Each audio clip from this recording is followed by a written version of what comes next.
but the night's still gonna come. Sparks may die, but the fire's still gonna burn. As owners of a company, you have to apply the theory of ready, shoot, and then aim.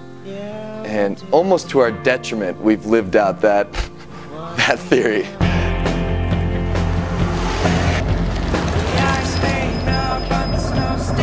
It was the last day of our missions trip. A gentleman named Benjamin, who now works for us, him and I, we went for a bike ride. And we're riding through the streets. The tire was already popped and he'd filled the tube up with plastic grocery bags. The rim was bent, it was missing spokes. Like if any of us saw the bike, we wouldn't call it a bike, we would call it trash. He was telling me that he'd saved over 2 years to buy this bike. And we'd ask him, so what do you guys do normally? Well, we look for part-time work, but there's just no opportunity out here. There's just nothing happening out here. And we found that even if somebody has a job, they're spending 75% of that just on transport to and from work on these minibuses. It's like, yeah, you have a job, but still at the end of the day, you don't have enough money for school fees, to feed your family, decent housing, and things like that. So that sparked the idea of, okay, what about bicycles?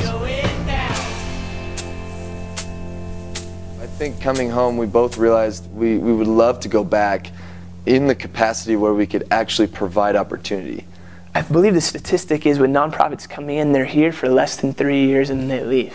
I've heard dozens of stories where somebody, a great heart, try to come into a foreign land, start something, and then have it be run by the nationals there, and it just falls apart as soon as they leave. I remember saying, I'm not going to go to Zambia until a Zambian tells me that it's their vision for their country.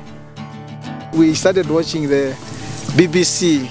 They just say, oh, these are the kind of bicycles we have in States. I said, oh, I would like to have a company, a bicycle company, and start selling the same bikes like these.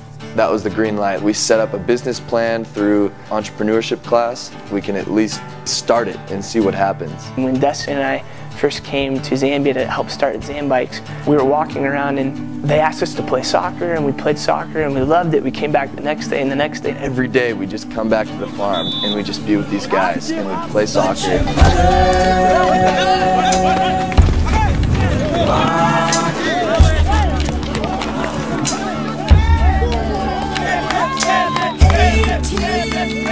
You get to transcend the cultural lines. Somehow now you're on the same team working for one goal.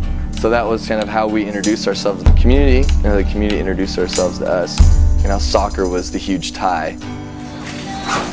So we get asked a lot about social business. We do. We don't make any money on Zambikes. We're just here through ACURFA, our U.S. nonprofit, to come here and train Zambians how to run this business. An actual pure social business doesn't take dividends. All of that profit would go back into community, charity, or the company instead of going to individuals.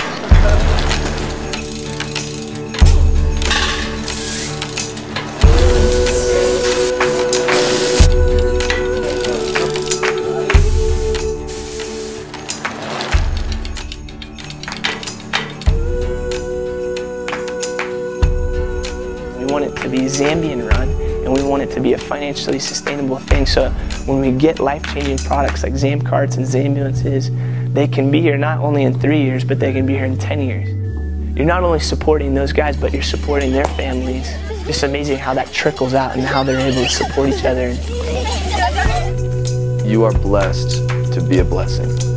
So what are you going to do with that? There's a lot of people that just keep planning their whole life. Oh, I got to plan this out. And don't get me wrong, you do have to plan.